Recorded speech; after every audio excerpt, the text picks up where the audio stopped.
Assalamualaikum warahmatullahi wabarakatuh.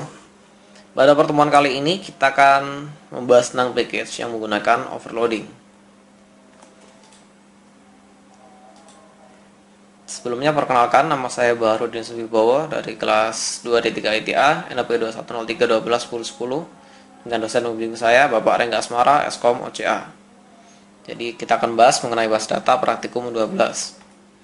Sebelumnya, tujuan pembelajaran pada praktikum kali ini adalah kita akan buat sebuah package yang menggunakan fitur overloading. Kemudian kita mendeskripsikan error dengan mutual referential subprogram. Kemudian menginisialisasi variabel dengan sebuah one time only procedure dan mengidentifikasi keadaan persisten yang terus-menerus.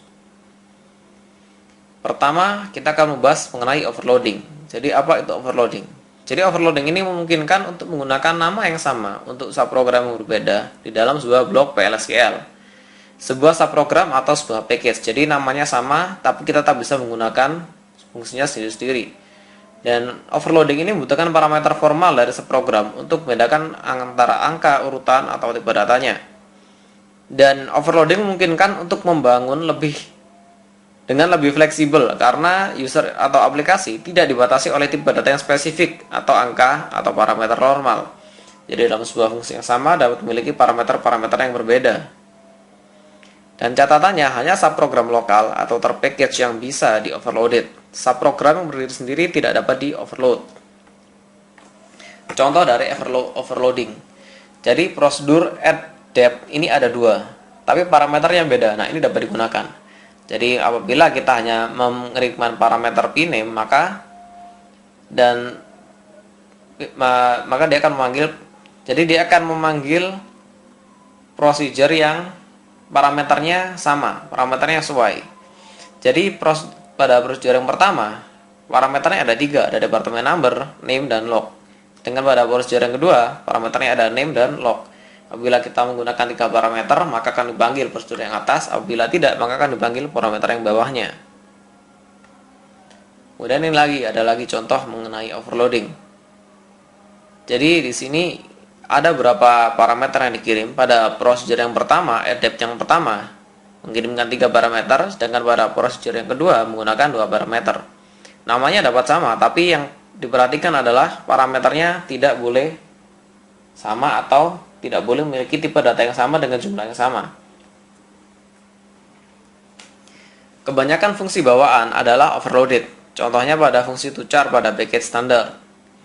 Nah, function toChar ini dapat hanya memiliki 1 parameter atau lebih, tapi tipe datanya beda. Apabila memiliki 1 parameter, yang pertama parameternya dapat date atau number seperti pada contoh. Kemudian dapat juga 2 parameter, tapi parameter tipe datanya berbeda.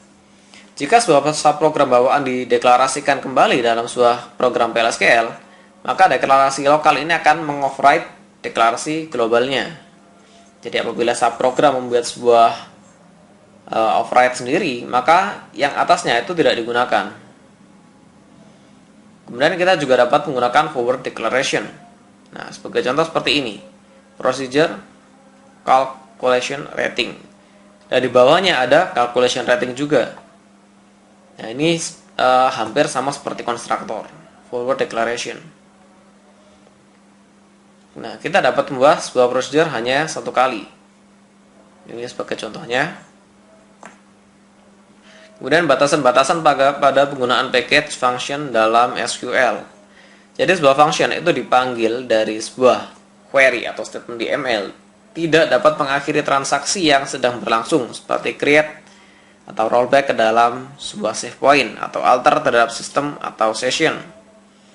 Kemudian sebuah statement query atau sebuah statement DML yang diparalel tidak dapat menjalankan sebuah statement DML atau memodifikasi database yang sama yang sedang digunakan pada saat itu. Kemudian sebuah statement DML tidak dapat membaca atau memodifikasi tabel yang sedang dimodifikasi oleh statement DML. Jadi tidak dapat melakukan proses yang bersamaan pada tabel yang sama. Catatannya adalah pemanggilan subprogram yang melanggar batasan di atas tidak diperbolehkan. Jadi ada user defined package. Nah, ini contoh user defined untuk package success pack. Dan kita dapat melibatkan user defined package function dari statement SQL. Nah, itu contohnya adalah select success pack dot text dalam parameternya salary. Jadi kita memanggil prosedur task expect, kita memanggil metode text dan mengirimkan parameter salary. Ini kondisi persisten pada package variable contohnya. Nah, ini kondisinya sudah diinisialisasi ya awalnya ya. Ini contoh berikutnya. Kita dapat mengontrol kondisi persisten pada package cursor. Nah, ini contohnya. Kita dapat menggunakan is cursor. Jadi cursor C1 is select employee ID from employees ordered by employee ID descending. Jadi kita dapat menggunakan kondisi persisten ini pada package cursor. Ini contoh kita menjalankan package cursor.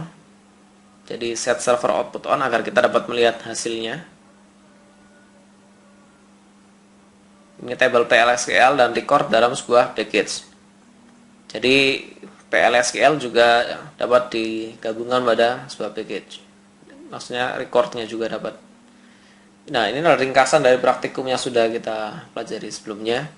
Dalam pembahasan materi ini, kita sebenarnya sudah belajar mengenai mengoverload sebuah subprogram, menggunakan forward referencing, menggunakan prosedur hanya satu kali, mendeskripsikan level kemurnian pada package function, dan mengidentifikasi kondisi persisten pada objek yang ada pada package. Jadi sekian presentasi saya mengenai package overloading. Atas perhatiannya, saya ucapkan terima kasih. Assalamualaikum warahmatullahi wabarakatuh.